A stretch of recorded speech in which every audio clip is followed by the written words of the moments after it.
کوئی نہیں بڑی ہے.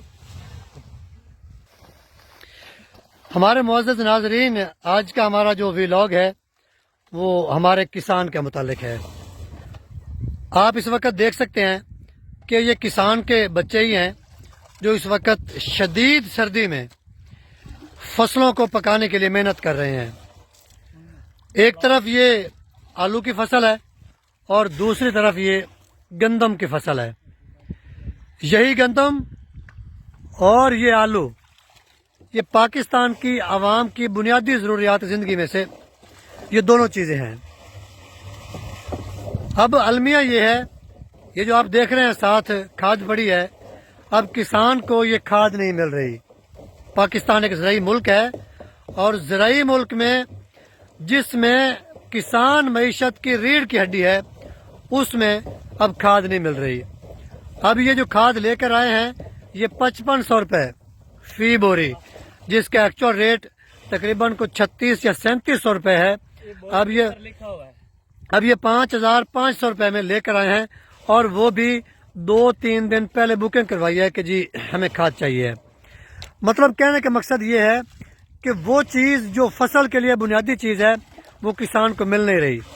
اب یہی کسان ہے، یہ اپنی زمینوں سے آلو پیدا کرے گا، گندم پیدا کرے گا، شوگر کین گنا پیدا کرے گا، مکئی پیدا کرے گا، چنے پیدا کرے گا. اٹ مینس کہ جو انسان کی کھانے پینے کی ساری چیزیں ہیں وہ ایک کسان پیدا کرتا ہے. لیکن افسوس کی بات یہ ہے کہ کسان وہ واحد شخص ہے جو اپنی فصلوں کا ریٹ طے نہیں کر سکتا. اگر آپ کسی ریڑھی والے کے پاس چلے جائیں تو وہ آپ کو اپنی مرضی کے علاوہ کوئی چیز نہیں دے گا. آپ لاکھ کوشش کر لیں لیکن اگر اس کو کسی بھی قسم کا کوئی نقصان لگ رہا ہوگا تو وہ آپ کو کوئی بھی چیز نہیں دے گا جب تک کہ اس میں سے وہ اپنا منافع کی جو ریشو ہے وہ نکال نہیں لے گا. حالانکہ یہ کسان ہے، یہ آلو اگر یہ پروڈکشن اس کی ہے تو ریٹ بھی اس کی مرضی کا ہونا چاہیے. گندم ہے، اگر کسان پروڈیوس کر رہا ہے تو پھر جو ریٹ ہے وہ بھی کسان سے پوچھ کر طے کرنا چاہیے.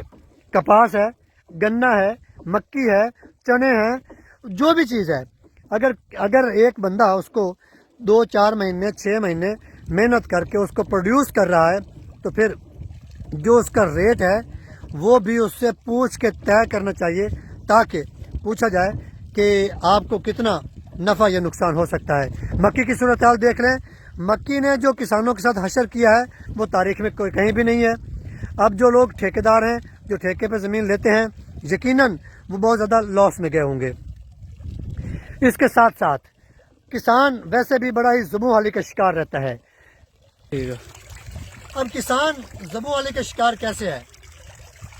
جب وہ فصل پکانے کے لیے کام شروع کرتا ہے تو مہنگے داموں کھاد، مہنگے داموں بیج، مہنگے داموں سپرے اور باقی جو انگریڈینٹس ہیں اس کی فصل کے وہ کسان خریدتا ہے.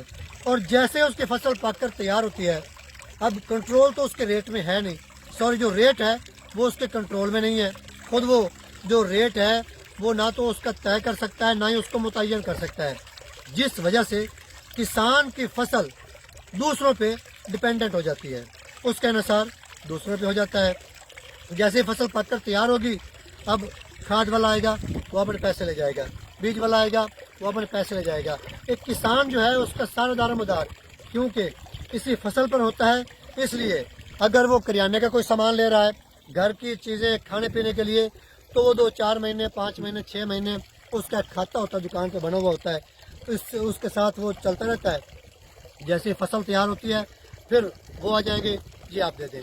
اسی طرح سے کپڑے والے کے کسان نے پیسے دینے ہوتے ہیں، جوتے والی دکان کے کسان نے پیسے دینے ہوتے ہیں، کریانہ کی دکان والوں کے کسان نے پیسے دینے ہوتے ہیں. حالانکہ آپ اگر دیکھیں تو جو لوگ بھی اس وقت تمام پاکستان کے، اگر ہم لوگ بات کر رہے ہیں کہ تمام پاکستان میں جو لوگ بھی کسی بھی قسم کا کاروبار کر رہے ہیں اس کی جو بنیاد ہے، اس کی جو بیس ہے، یہی کسان ہے. اگر کسان کی فصل اچھی ہوگی تو بازار میں